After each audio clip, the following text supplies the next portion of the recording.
Welkom by die Ligpunt Kerk podcast.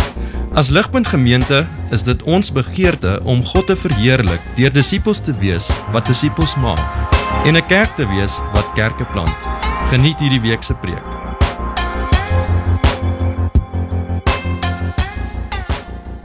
Vriende, ek weet nie wie van julle weet wie Liberace is nie. Ek dink mens onthou die naam, maar mens is nie heeltemal seker wie hy is nie. Daar's 'n foto van hom. Hy is die original showman. Hy is die original greatest showman. Hy is op 3 hulle hom geïdentifiseer as 'n begaafde klavierspeler. En hy het vroeg in die lewe al baie geld gemaak as 'n flamboyante entertainer en klavierspeler. En hy was baie suksesvol geweest van baie jongs af. En hulle sê Elton John, Michael Jackson en Mick Jagger het hom as inspirasie gebruik vir hulle musiekloopbane. En so hy's 'n baie invloedryke ou geweest. Hy het baie aansien geniet, omtrent soveel aansien soos wat jy kan kry, en hy het baie welvaart geniet in sy lewe.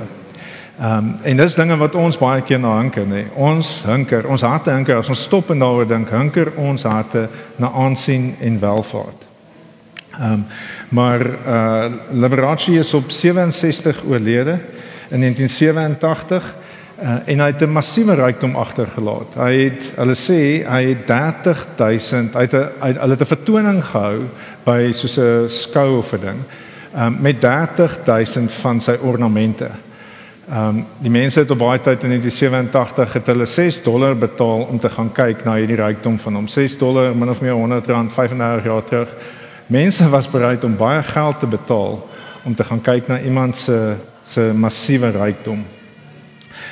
Nou wat hartseer is van die verhaal van Liberace is, hy het alles bereik wat hy gedroom het om te bereik. Maar die wat naby aan hom was, sê hy was baie ongelukkig. Hy het 'n baie ongelukkige lewe gelei en hy was baie onvervuld. En so hierdie 30.000 ornamente is eintlik 30.000 monumente van 'n lewe wat vir die verkeerde doel gelewe is. Sy hart was op die verkeerde plek. Sy lewe wat hy neergelê het hy neergelê vir die verkeerde goedes. Hy was nie vervul nie. Dis tragies dat mens kan bereik dit wat jy voorwerk en nog steeds 'n baie ongelukkige lewe lei. In vandag se teks is dit die skrifgeleerdes wat soos Liberace aansien en welvaart najaag. Dis wat hulle graag wil hê. Maar Jesus waarsku die hele volk teen die harte van die skrifgeleerdes. Die skrifgeleerdes sal terugkyk eendag en teleurgesteld wees met 'n vermorste lewe as hulle nie luister na Jesus se waarskuwing nie, en ons ook.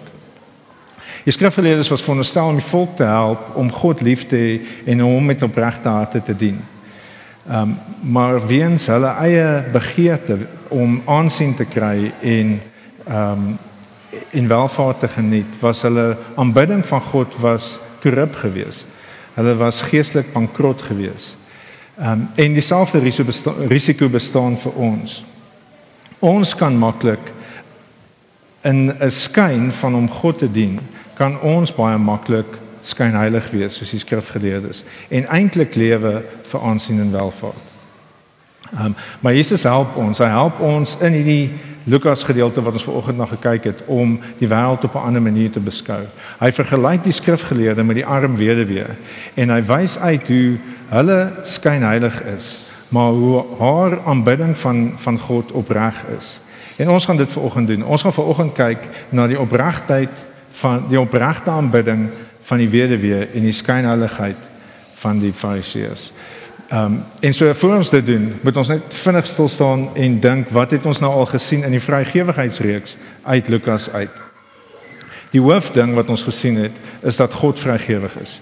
God is vrygewig en die wat sy vrygewigheid teenoor hulle verstaan, se lewens loop oor van vrygewigheid. Dit is die hoofding wat ons so ver gesien het. Nou ons het op verskillende maniere, verskillende toepassings het ons gesien, daar's verskillende maniere waarop ons lewens vrygewig kan wees. Ons het baie van dit vanoggend al beleef. Ons het gesien hoe die musiekspan vrygewig is met hulle tyd en hulle talente om die kerk op te bou en die koninkryk te dien. Ons het gesien hoe die stoelespan, of dalk het ons dit nie gesien nie, maar ons sit op 'n stoel wat die stoelespan vrygewiglik kom uitpak het vir ons, omdat hulle lief is vir God en omdat hulle lief is vir sy kerk. Die stoelespan, die koffiespan, die koekiespan. Nou, soos wat ons hier onder sit, is die ligpuntjie onderwysers besig om vrygewig te wees met hulle tyd en hulle kapasiteit om die kerk te dien. En so en ons weekliks is daar ligpunt gesinleiers en ander ligpunters wat hulle huise oopmaak, wat vrygewig is met hulle huise en alles wat hulle het, om ander in te nooi en die kerk op te bou en God se naam groot te maak en sy kerk te dien. En so daar's baie maniere waarop ons vrygewig kan wees, wat ons hopelik deur die loop van die reeks opgetel het. Vanoggend gaan nie oor die ander maniere waarop ons vrygewig kan wees nie. Vanoggend gaan oor wat ons doen met ons geld en wat dit vir ons wys. Hoe ons gebruik van ons geld 'n aanduiding is van die opregtheid van ons aanbidding, die opregtheid van ons liefde vir God. Ek gaan dit effens anders te stel. Daar is 'n direkte verband tussen die opregtheid van ons aanbidding en ons vrygewigheid met ons geld teenoor God se kerk. En ons gaan, soos wat Jesus die waarskuwing maak vir die volk, hy praat met die hele volk, gaan ons kyk na twee dele, soos wat ek reeds genoem het. Ons gaan kyk na die skynheiligheid van die skrifgeleerdes en ons gaan kyk na die opregte aanbidding van die arm weduwee. En so kom ons begin met die skynheiligheid van die skrifgeleerdes. In vers 45 tot 47 sien ons die skrifgeleerdes. Dis daai eerste gedeelte, is die eerste paragraafie. En mens sou kon dink dat hulle ouens behoort te wees wat lief is vir God. Hulle is die ouens wat die Bybel gereeld gelees het.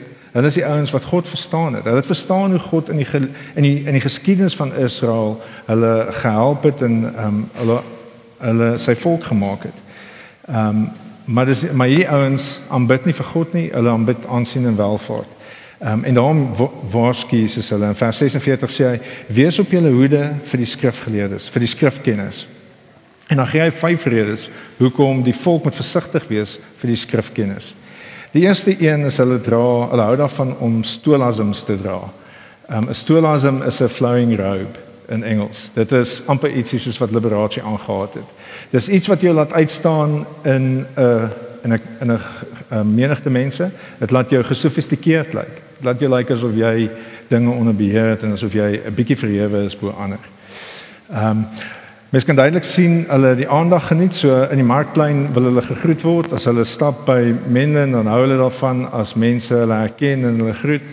Hulle hou van die aandag. Hulle hou daarvan om voor te sit in die samekomste by die sinagoges met die korporatiewe aanbidding. Hou daarvan om gesien te word en voor te wees. En hulle sê dat by die feesmale het hulle by die ereplekke gesit. En so hulle was die ouens wat daarvan gehou het om by 'n bruilofsfees langs die bruid te sit. Hulle hou daarvan, hulle wil so spesiaal wees. En so hulle hou van aansien.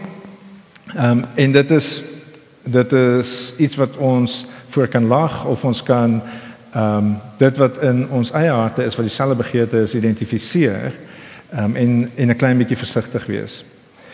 En dan is daar ook die tweede been van wat hulle gedoen het in vers 47 en dit voel amper erger as die aansien wat hulle so graag wou gehad het. Vers 47 sê hulle verslind die huise van weduwees en verskyn bid hulle lang gebede.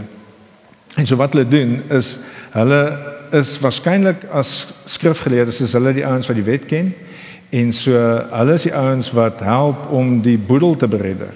Want hulle verstaan God se wet. En so mense vertrou hulle omdat hulle die skrif ken en dan dien hulle nie vir God nie, hulle dien hulle self en hulle vat die weduwee se besittings. Maar om nog steeds 'n front voor te hou, om hierdie magsposisie te bou, moet hulle front voorhou dat hulle werklik lief is vir God. En daarom maak hulle hier lang gebede wat dan 'n skyn is dat mense kan dink, kyk hoe betroubaar is hierdie ouens. Hulle is lief vir God, hulle ken God se woord. Ons kan hulle vertrou. En so dis 'n verskriklike afskuwelike prentjie van skynheiligheid. Dit is skokkend om te dink dat iemand God kan gebruik om 'n ander God te dien, om die God van welvaart te dien. Om die skyn voor te gee dat hulle lief is vir God en daarom gebruik hulle God om dit wat vir hulle werklik lief is, aansien en welvaart te kry. Hierdie leiers grief God Want hulle gee nie om vir God nie en hulle gee nie om vir mense nie. Hulle gee net om vir hulle self. En die teks is baie duidelik. Die laaste gedeelte van vers 47, hulle sal 'n swaarder oordeel ontvang. Hulle het, soos wat ons weet uit Jakobus uit, hulle weet meer, hulle sal hoër aanspreeklik gehou word vir die manier waarop hulle mense manipuleer weens die kennis wat hulle het van God. En so hulle oordeel is seker. Maar hoe sal ons dan hulle skynheiligheid opsom? Wat is 'n behulpsame manier vir ons om te dink oor die skynheiligheid van die skrifgeleerdes? Wel, die skrifgeleerdes gee meer om vir wat mense van hulle dink as wat God van hulle dink. Dis die definisie van skynheiligheid. Hulle is meer besorgd oor die bewondering van mense as die goedkeuring van God. En so dit is die ding waarvoor ons moet versigtig wees. Dat ons meer besorgd is oor die bewondering van mense as die goedkeuring van God. Die skokkende ding hierso met die skrifgeleerdes is, daar's geen koneksie met God wat lei tot opregtheid in hulle lewe nie. Op die ou einde begeer hulle harte dit wat hulle harte begeer en dis nie God nie. Hulle begeer dit wat hulle dink hulle op die ou einde sal gelukkig maak. Ons is nie immuun teen hierdie versoekings nie. Ons is sondige mense net soos die skrifgeleerdes. Ons harte kan ook dink dat die ware vreugde lê nie in 'n verhouding met God nie, maar in aansien en in welvaart. En 'n interessante studie wat hulle in Amerika gedoen het, dink ek wys ons harte ook, of ten minste myne. Die studie wat hulle gedoen het, is hulle het gekyk wanneer is mens geneig om te toet vir die kar wat voor jou slaap by die robot. So as jy by 'n robot staan en jy is tweede in die ry en die kar voor jou trek nie weg as die robot groen word nie. Wat is die bepalende faktor vir of jy gaan toet of nie? En hulle sê dis amper soos totaal en al conclusive. Daar's geen twyfel daaroor nie. As die kar klein is of goedkoop is, dan toet jy. As die kar groot is, dan toet jy nie uit respek uit vir die ou voor jou. En dit is 'n skokkende ding om te dink, maar as jy vir 'n oomblik kyk hoe jy optree, as ek kyk hoe ek optree, toe ek dit gelees het, toe besef ek dis waar van my. Dis waar van hoe ek nie doet vir die X7 wat my afsny nie, maar die klein karretjie wat stadig is, hanteer ek nie met dieselfde hoeveelheid respek op die pad nie. En ek dink ons moet pas op vir wat dit van ons harte sê. Ons is ook in gevaar dat aansien en welvaart ons harte meer trek as wat God se goedkeuring ons trek. Nou, God het vir Israel 'n manier gegee om hom te eer, om werklik hom te aanbid en werklik vir hom lief te wees. En hy het hulle dit geleer doen deur vir hulle te leer hoe om 'n tiende vir hom te gee. Alles wat hulle het, kom van hom af. En dan vra hy vir hulle, geef my 'n tiende daarvan terug. En Deuteronomium 14 vers 22 sê vir ons hoekom hulle 'n tiende moes gee. En daar sê hy vir ons, so Deuteronomium 14 vers 22 sê, be sure to set aside a tenth of all that your fields produce, so that you may learn to revere the Lord your God always. Dis die rede vir 'n tiende. Dit is sodat hulle kan leer om God lief te hê. Nou die idee van 'n tiende is dis die eerste tiende van die oes soos wat hy inkom. Die eerste tiende beteken as die eerste tiende daar is, dan weet jy die hele oes kom in. Dis hoe hulle gedink het. En so die first fruits is wat hulle gegee het, want dit verteenwoordig die hele.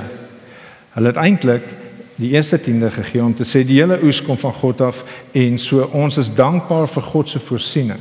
Ons is dankbaar vir die oorvloedige voorsiening van God teenoor ons en daarom gee ons 'n tiende terug. Dit verteenwoordig alles. Dit is alles wat ons eintlik vir God teruggee. Maar hy leer hulle net om 'n tiende te gee dat hulle in hulle harte kan voel God voorsien, ek is dankbaar. En dit is hoe hulle dit moes doen. En so vir ons werk dit dieselfde, vir die kerk werk dit presies dieselfde. Ons het 'n effens 'n ander stelsel as wat Israel gehad het. Maar die begeerte vir 'n tiende of die rede vir 'n tiende bly presies dieselfde. Alles wat ons het, ons hele oes kom van God af.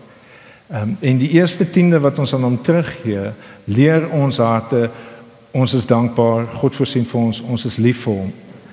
En so dis hoe dit werk. Maar die volk het, dis hoe die tiende werk, maar die volk het geleer hoe om God meer lief te hê, deur hulle tiendes te gee, en so in Dawid se tyd het hulle geleentheid gehad om vrywillig nog meer te gee as 'n tiende. En Dawid was dankbaar vir die manier waarop God in die storie van Israel hulle verlos het uit Egipte uit, hulle 'n beloofde land gegee het en hulle opgerig het as die land. Hy was getrou aan sy beloftes. Sy genade was oorvloedig teenoor hulle. En Dawid het 'n sterk begeerte gehad om 'n huis vir God te bou in hulle midde. En God het vir hom gesê, dis nie sy voorreg nie, Salomo sal dit doen, maar toe vat Dawid al sy goud en hy gee dit vir Salomo en sê, hier is my rykdom. Hy gee dit vrywillig. Hier is my rykdom. En vat dit en bou 'n tempel vir God. En ek gaan ons net lees wat toe gebeur het met die res van die volk, soos wat hulle gesien het wat Dawid gedoen het. En let asseblief op, soos wat ons 1 Kronieke 29 vanaf vers 9 lees, hoe daar 'n verbandskap is tussen hulle wat God se goedheid sien, hulle wat vrygewig is, hulle vrygewigheid wat lei tot vreugde in hulle lewens en opregte aanbidding in Israel, en hoe dit almal aansteek, soos wat hulle deel raak van die ding. So 1 Kronieke 29 vers 9 sê, die volk was verheug oor die gesaghebbers se bereidwilligheid, want hulle het dit van harte vrywillig vir die Here gegee. Ook koning Dawid was besonder verheug. Daarop het Dawid die Here ten aanskoue van die hele geloofsgemeenskap geprys.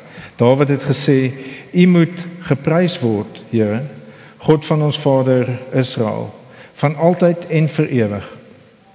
Aan U, Here, behoort die grootheid, die sterkte, die luister, die roem en die majesteit. Ja, alles in die hemel en op aarde. Aan U, Here, behoort die koningskap en U is die hoof verhewe bo alles. Rykdom en eer kom van U en U regeer oor alles. In U hand is krag en sterkte en dit is in U hand om enige iemand groot en sterk te maak. Daarom, ons God, prys ons U en loof ons U luisterryke naam. Want wie is ek en wie is my volk dat ons in staat is om vrywillige gawes soos hierdie te gee? Ja, van U kom alles en uit U hand het ons dit aan U gegee. Want vreemdelinge is ons voor U en bywoners, soos al ons voorouers. Soos 'n skaduwee is ons daar op aarde en daar is geen sekerheid nie. Here, ons God, al hierdie rykdom wat ons gereed gekry het om vir U 'n huis vir U heilige naam te bou, is uit U hand en behoort alles aan U. Ek weet, my God, dat U harte toets en vreugde vind in opregtheid. Ek met opregte hart het dit alles vrywillig gegee. En nou het ek met vreugde gesien hoe U volk wat hier teenwoordig is, vrywillig vir U gee. Dit is 'n verstommende beweging van 'n volk wat gekenmerk is in die wildernis. Net nadat God hulle bevry het uit slawerny in Egipte, was hulle, die tema van hulle lewens was kla. Dis wat hulle experts in was. Hulle het raar geweet hoe om te kla. En nou 'n paar jaar later, soos wat God hulle in die beloofde land gevestig het en hulle geleer het hoe om die opbrengs van God se goedheid in hulle lewens vir hom terug te gee, het hulle geleer hoe om dankbaar te wees teenoor God en opreg te wees in hulle aanbidding van God. En hulle het geleer hoe om vrygewig te wees. En hulle gee baie meer as wat vir hulle gevra is. En ek dink op die ou einde moes Dawid vir hulle sê, stop nou. Dis nou genoeg. Ons het nou genoeg. En so God se vrygewigheid het gelei tot vrygewigheid by die volk wat deel is van hulle opregte aanbidding, die manier waarop hulle verhouding met hom uitoefen. As kerk is ons nog steeds in daai selfde posisie. Ons is nog steeds in die posisie waar ons opregte, waar ons God se vrygewigheid teenoor ons opreg waardeer, soos wat ons vir hom teruggee. Soos wat ons dit wat hy vir ons gee, terug aan hom gee. Lukas 12 vers 43 het Jesus van die ryk jong man gesê, waar julle skat is, daar sal julle hart ook wees. As ons meer besorgd is oor wat mense van ons dink as wat God van ons dink, dan gaan ons harte nie op 'n plek wees om vrygewig te wees nie. As ons reg besorgd is oor wat mense van ons dink en aansien en welvaart, dan is ons op 'n baie moeilike plek om God eerste te stel en vrygewig te wees teenoor hom. Ons is baie meer geneig om dit wat ons aan God verskuldig is van te vergeet, omdat ons ander goedes jaag. Het is maklik vir ons om opgevang te raak in die golf van die samelewing van groter, mooier, beter, veiliger huis of kar of wat dit ook al mag wees. Het is baie maklik om in daai golf vasgevang te raak en dan nie 'n prioriteit te maak van om vrygewig te wees teenoor God uit dankbaarheid nie, en as deel van ons aanbidding. Waar ons skat is, daar sal ons hart wees. Ek dink dit is belangrik vir ons om te onthou, God het nie ons geld nodig nie. God het geld gemaak. God print geld. Kom ons waag net dat daai kaart dalk nie gesteel word nie. Maar ek wil hê ons moet dit hoor. Ek gaan 'n sluk water vat terwyl die toeter toet. En sy lyk my alles reg. So dit is belangrik om te hoor. God het nie ons geld nodig nie. Dis nie hoekom ons vrygewig is teenoor die kerk nie. God het nie ons geld nodig nie. Hy wil ons harte hê. Dis die punt van die storie. God is lief vir ons, hy is vrygewig teenoor ons, hy het 'n manier ontwerp vir ons om sy liefde te ervaar deur dieselfde teenoor hom te doen. Om vrygewig te wees teenoor God is net om te reciprocate dit wat hy teenoor ons doen. En dis interessant, die kerk waar ons het na ons kantoor geskuif na 'n klein Duitse kerkie toe in net langs Minden Main. En daai kerk was, ek dink dit was nog laas jaar, ons het begin van die jaar geskryf. Ek kan nie onthou of dit laas jaar of begin van die jaar was, wat daai kerk finansiële moeilikheid in die gesig gestaar het. En die Duitse gemeenskap is besig om te krimp in Pretoria. Baie van die oorspronklike ouens wat die kerk geplant het, se kinders is terug in Duitsland.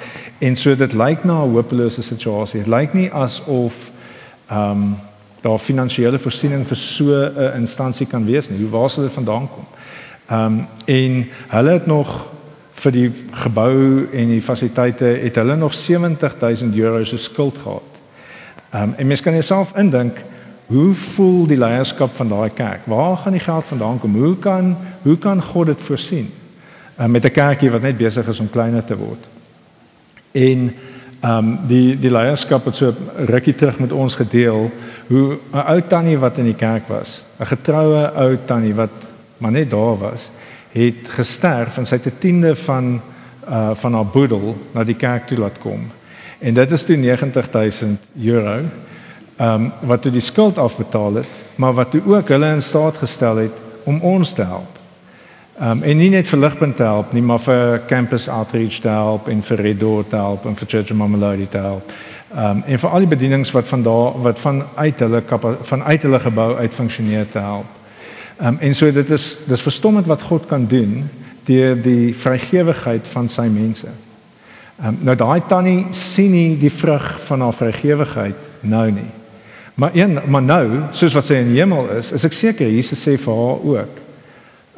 Dankie vir jou vrygewigheid. Kyk wat doen ek daarmee. Kyk wat doen ek met jou vrygewigheid. En so sy het nie opgewondenheid noodwendig in hierdie lewe belewe in haar verhouding met God wat dit aanbetref nie. Met daai spesifieke gedeelte aanbetref nie, maar sy beleef dit nou soos wat sy in Jesus se teenwoordigheid is. So as jy sukkel om God se goedheid in jou lewe te beleef en te waardeer, as jy sukkel om God lief te hê, kyk nou hoe jy jou geld spandeer.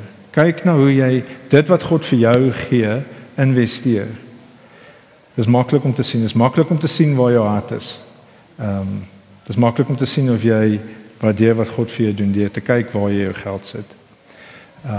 Jesus het in Lukas het hy gesê, soek eers die koninkryk van God en dit wat jy nodig het, sal hy vir jou gee. Is moeilik vir ons om God se liefde te ervaar as ons vir ons eie harte demonstreer, ons investeer in iets anderster as in ons vertroue en ons liefde vir God. Deur getroue tiende te gee, leer jy jou hart hoe om God lief te hê.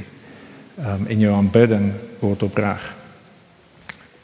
Dis die skynheiliges.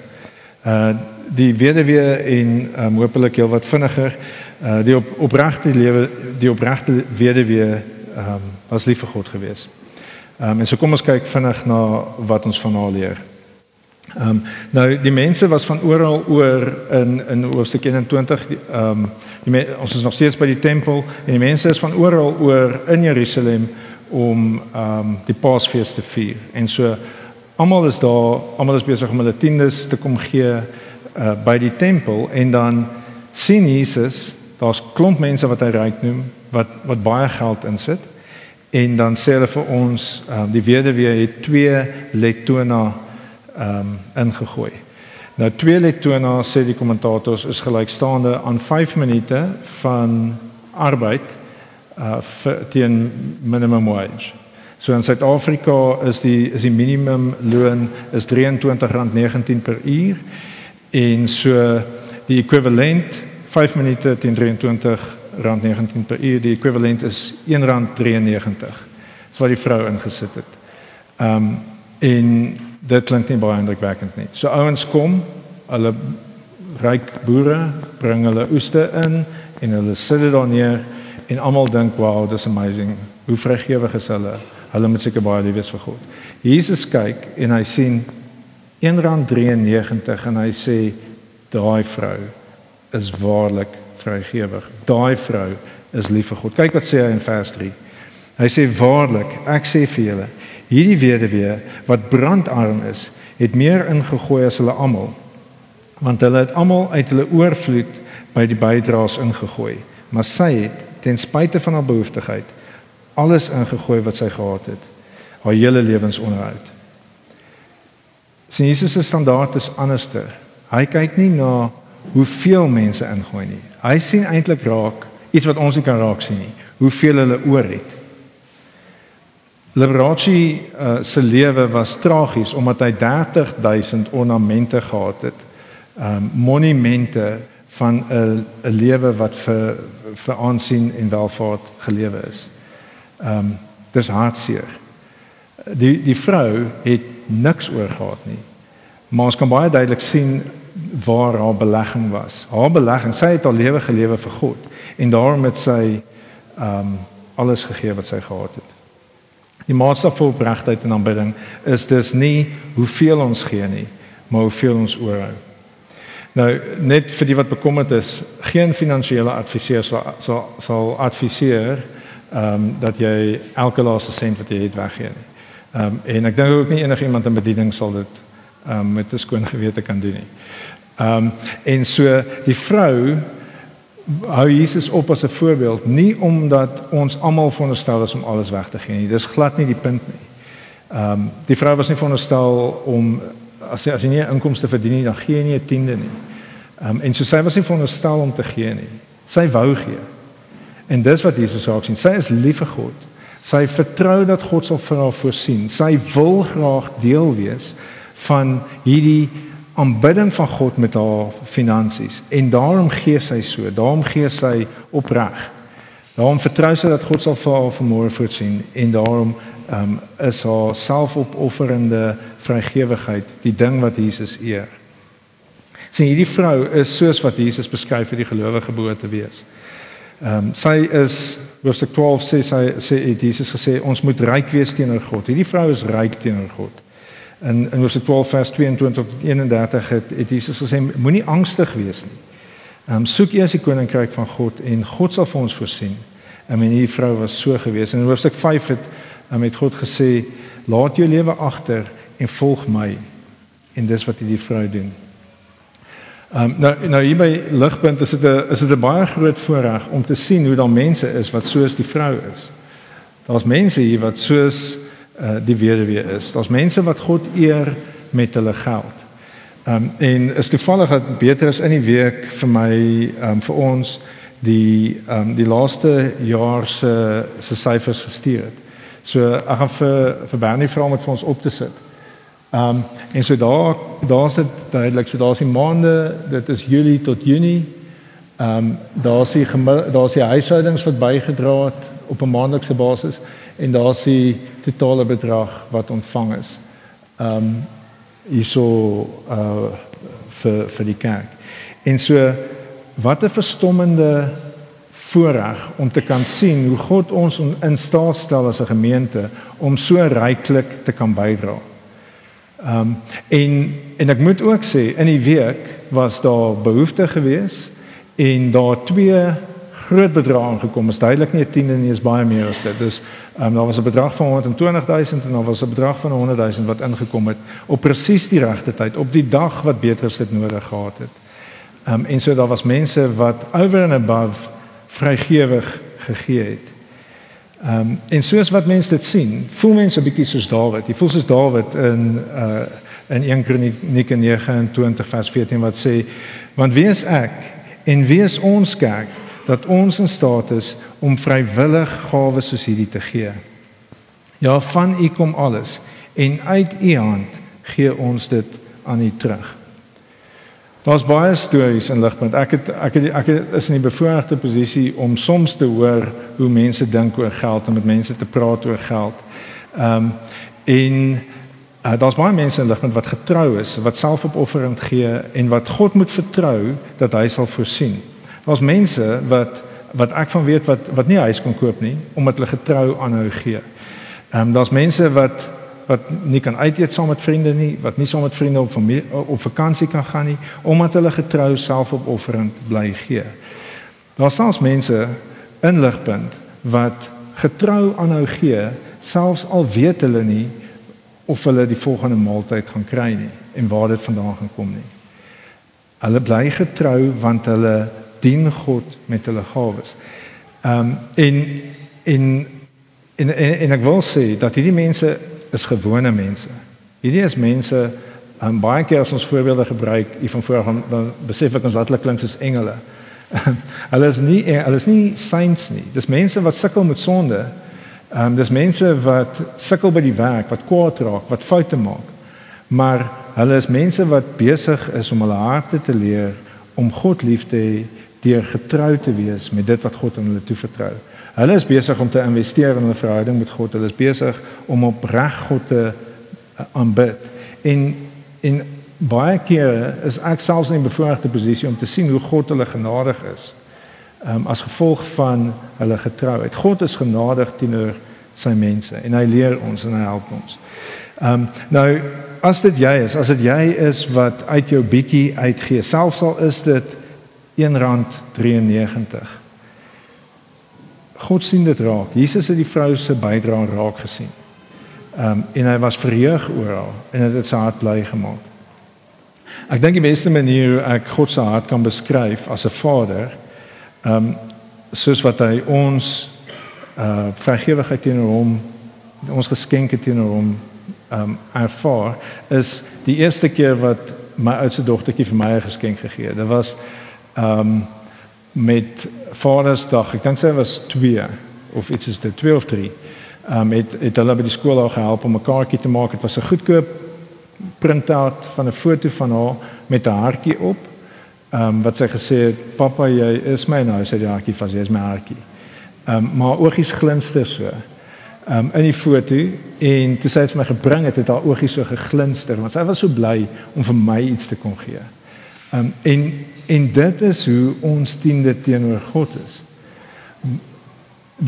Die geskenkie was klein, maar dit was haar hart wat dit vir my so kosbaar maak dat ek daai fotootjie is in een van my Bybels wat ek nie lees nie, want ek wil hom nie verloor nie.